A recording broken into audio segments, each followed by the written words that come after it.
Welcome back, ladies and gentlemen, to another HFY narration. Today, we will be reading on Terran Warriors, made by u/PepperAntique. Thanks for the writer's permission. The link for the story is in the description, and I hope you'll enjoy. Let's begin.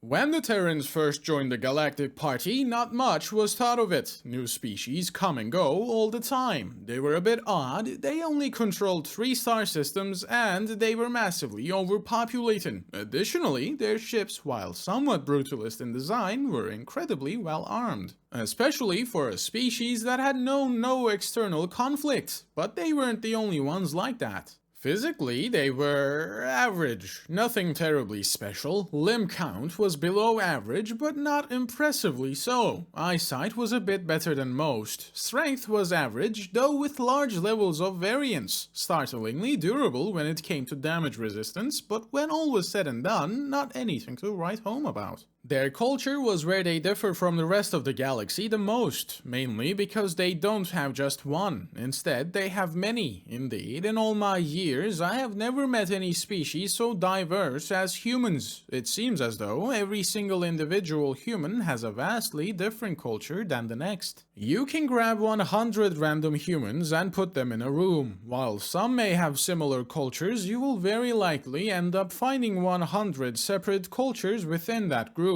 And that is what makes human soldiery so vastly different from those of other species. I'm not a social scientist, or even a regular scientist. I'm a simple Corral military commander. I do not study these things. I study tactics, weapon systems, military history, leadership skills, and every so often maybe a bit of philosophy. The humans have a particularly interesting military philosopher by the name of Sun Tzu, who I have come to admire greatly, but that is a story for a different time.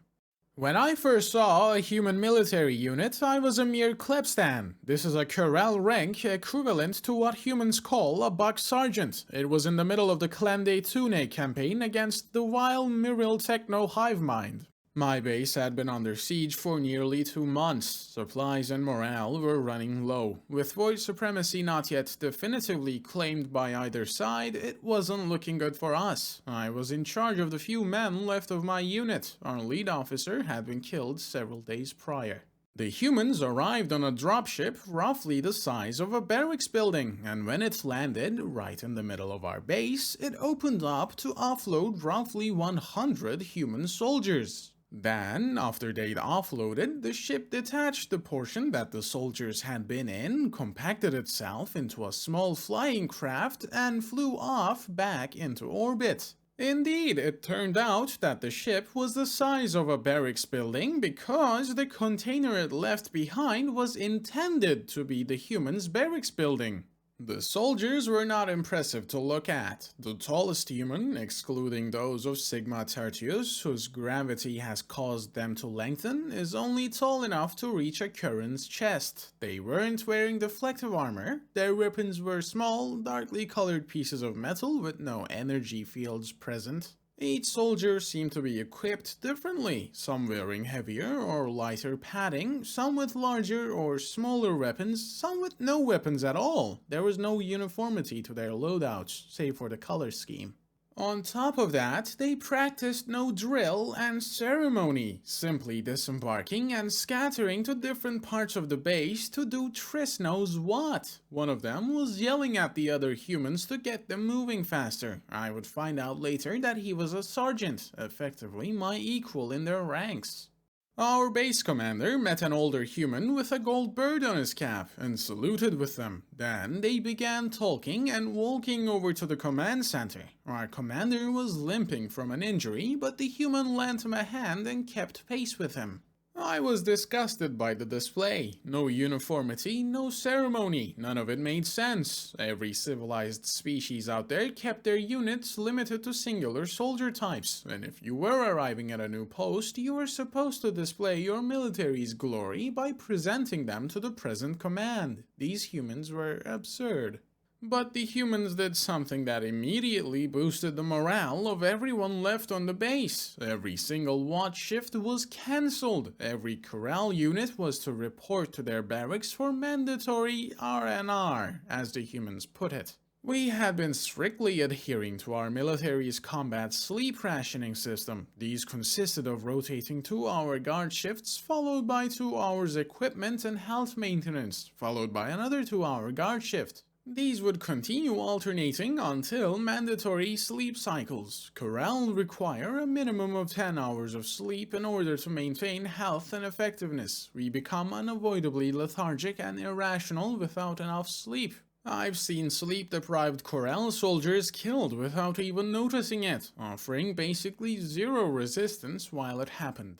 The humans, it seemed, were immediately taking over guard duty. They knew about our sleep schedule requirements and wanted us to be as close to 100% as possible. When I heard the next day what their guard shifts were like, I damn near spit up my rations. The humans were taking 12 18-hour shifts. I thought the Klep Nil, human equivalent private, was trying to make a fool of me. But when I checked my data readout to see what the schedules were like, it confirmed his statement.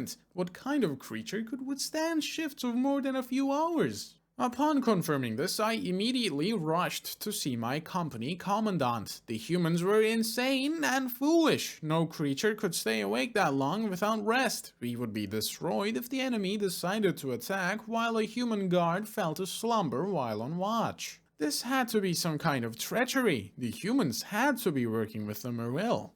My commandant silenced me. These were orders from the base commander himself. Apparently, humans only required 8 hours of sleep to be fully functional, and even that could be stretched using human stimulants and discipline.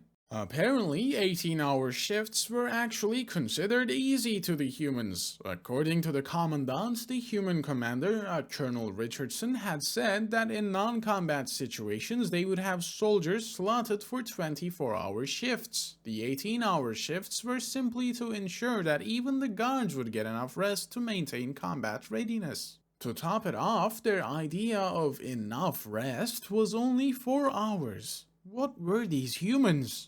I was surprised when, as the days passed, I noticed many of my own soldiers fraternizing with the humans. I had avoided this as much as possible, only interacting with them when my duties required it, and even then keeping the interactions as short as possible. Their military doctrines and horrendous sleep requirements confused me. But my men seemed to be enjoying the humans' company. Base morale had skyrocketed after guard rotations had been temporarily halted. I couldn't deny that a full sleep cycle and a chance to eat and perform my necessary hygiene to a satisfactory standard had been incredibly refreshing. But it was the non-duty activities of the humans that had really begun to raise morale. This would be the first time I would experience the true variances of human subcultures. Some humans would spend their downtime playing games they were more than happy to introduce Corral soldiers to. I would end up having to put a limit on this as some soldiers were wagering personal supplies and credit chits. Some humans would gather to sing songs and even play instruments they'd brought with them. This activity I had no issue with. Some of the songs were even catchy, until one soldier with a thick accent I couldn't understand brought out a strange instrument consisting of an inflatable bladder with a series of pipes attached to it. It sounded horrendous. Other humans would cook or create small works of art or tell stories and jokes. Some would engage in barbarous displays that the humans called sports. These all seem to involve using various parts of their bodies to hit things, sometimes each other. Some of their sports involved engaging in hand-to-hand combat with each other.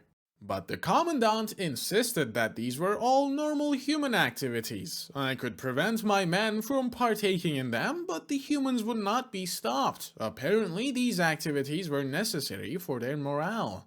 3.5 days after the humans arrived, I finally got to see them in combat, and my dislike of them was negated by what I witnessed. I had been nearing my required sleep cycle and as a result was incredibly groggy and only barely coherent. Then the alarm sounded. I woke up a little bit more, still groggy but a bit more aware, and grabbed my rifle from its rack behind my office desk. As I rushed out the door, the base was mayhem. My troops were grabbing their rifles and forming squad squares as they were supposed to. This allowed us to deploy the necessary units to the necessary positions. The humans, on the other hand, were scrambling. Each human soldier had grabbed their weapon, not difficult as they were always at hand anyways, and when able, their armor as well. Some had been caught completely unaware and were wearing only their small clothes, typically just a pair of shorts and a shirt. They were simply running to the nearest wall or tower. They were as chaotic as their arrival had been. It was embarrassing to see, and my anger at them rose back up. And then they started firing at the incoming Morel. I did not know what was happening at first, and from the way many of my men threw themselves to the ground, they must not have either. Corral weapons utilize centrifugally slung plasma projectiles. They make a slight whirring noise when they fire, and the plasma projectiles hiss as they fly. But they are mainly silent. Human weapons are not silent. The humans opened up on the Morel with their small metal weapons and terrified every corral on the base. It was like the entirety of the base was exploding, or at least that was what it sounded like. I would find out later that that wasn't an entirely inaccurate conclusion. The humans were using kinetic weapons, and those weapons were powered by small directional explosions. Some of their weapons were semi-automatic, only firing one round at a time. Others were burst fire, firing 3 to 4 rounds each time they were triggered. But a select few were fully automatic, simply expanding ammo in a fast, consistent, and a loud way. Every single human on the base, with the exception of a few of their medical staff, was firing on the Morel. No hesitation, no fear, no organized volleys. They had only waited for the authorization to do so, and then they'd begun firing. I covered my auditory sensors with a cloth strip, trying to muffle the cacophony of gunfire, and rushed up the nearest tower to see the effects this madness was having. What I saw made no sense. With the exception of the larger automatic weapons, those that sat on bipods or even embedded turret stands, none of the human weapons actually seemed to be firing anything. And even those larger automatics were only slowly firing oddly arced laser rounds that seemed to occasionally ricochet. That didn't make any sense. The Morel weren't wearing reflective armor. How were these lasers ricocheting? Hell, how did they have an arc to their trajectories? Why weren't the humans actually firing anything? But for some reason, the Morel were dying, and not just a few of them. The Morel were being annihilated by some invisible force, shredded, punctured, and blasted apart by something unseen. And where those occasional lasers hit, they were preceded and followed by additional impacts. What was happening here? The fight continued for 8 more minutes, then the Morel began to withdraw, and that was when the humans did something I never in 1,000 cycles would have expected. They leaped over the walls, or rushed through the open gates. Why were the gates even opened? And began to charge the Morel. They rushed forward in small 2 to 3 man groups. Those not rushing would continue firing at the retreating Morel, while avoiding the area their comrades were rushing forward. Then those that had rushed would stop, kneel, or even lie down prone, and commence with firing again. While they did this, the troops that had previously been covering them would stop firing and rush forward. They would alternate like this over and over as they proceeded up the field. They chased the Morel past the nearby hills before stopping. They left a trail of Morel dead in their wake. The entire maneuver had occurred almost immediately and with only minimal communication between the humans. And their timing on the movements had been so perfectly in sync that for a moment I had thought they were the hive mind, not the Morel. An hour later, after the charging humans had returned and after the wounded had been treated, few as they were, the humans celebrated. Alcohol and food were prepared and enjoyed by all. Well, not alcohol, it's toxic to corral. And a great party was had. I had no idea what was happening. Celebration was not a part of war, but my men were apparently more than eager to join. We had just earned a great victory, or at least the humans had. We Corellians had basically stood by, shaking in our leg wrappings, but the human celebratory party could not be halted. The rest of that campaign went much the same way, humans slowly integrating us into their different cultural oddities. We learned to fight alongside them. I learned that the reason I couldn't see their projectiles was because of their small size and insane speed. Eventually, I relented and joined a game known as Farkle. I still have the dice I'd won from one of the games. I even ended up making several lifelong friends. I discovered that the reason human units lacked true uniformity was because of their disbelief in specialization. A unit of 10 human soldiers will likely have 4 or 5 specialist members. Medics are common, as well as engineers who actually tend to do the opposite of building. Marksmen, heavy weapons gunners, and more. The idea is that each squad needs to be capable of as many jobs as possible, but each member of the squad was expected to specialize in at least one field. This allowed their team members to focus on a field of expertise of their liking. They could even apply to attend training for their chosen specialism. It also improved their morale. A soldier was found to be happier when working on a skill that they preferred. It also occasionally allowed them to temporarily outrank their superiors. Most NCOs, as middling ranks were called, and officers would defer their decisions to lower-ranked soldiers on certain issues. These temporary power shifts were due to the soldier being a subject matter expert, and gave the lower soldiers some level of control of their own actions from time to time. All of these factors were confusing to me at first. I'd initially thought the humans as chaotic, disheveled, foolish, and embarrassing, but after seeing them in combat, after seeing them stand watch many times longer than any corral could even attempt, seeing them maintain morale even during the worst times, seeing them react to situations almost as effectively as any hive mind, I realized that all these things were the real human culture. Their subcultures were what made them work so well together. Two human soldiers could hate each other as mutual enemies, but they would still band together and fight by each other's side with zero hesitation, and do so in a fantastic fashion.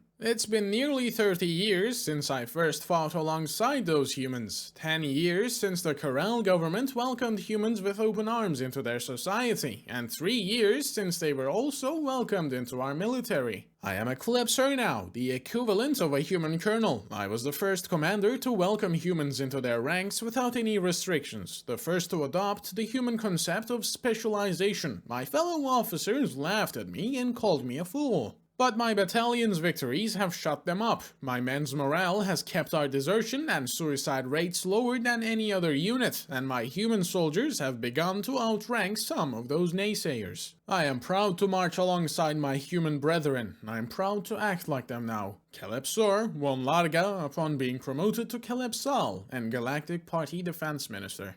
That was the end of the story. Thank you so very much to Commodore Goat for supporting me on Patreon, and thank you all for listening. I'm glad to still have you here. And yes, an upload finally. I'm most humbled for all of you that are still here. I have to say, this video was something of a Moby Dick for me. It was supposed to be released like 5 videos earlier, but I couldn't finish it in time, and here we are. Also, heads up, and a question, how would you feel if you saw me do a narrated gameplay of certain games, like horror and visual novel stuff, or if I did Steam review narrations? I have some ideas brewing up in my head and a pushing need to expand my reach, but since they are rather off topic to my current main content, I'm hesitant to make a move on them. Also, it wouldn't necessarily mean a complete halt in my HFI related narrations either. Also, about this narration, I have to say, I don't think I did a good enough job on it. I kind of struggled with certain words on sentences that came back to back, and the punctuations threw me off at some points. I still hope it was enjoyable. I personally like these kinds of stories, where a different perspective gets presented with humans. Anyway, if you have stuck around, go and show your appreciation to the writer on HFI. I hope you're having a good day, and I'll see you in the next one.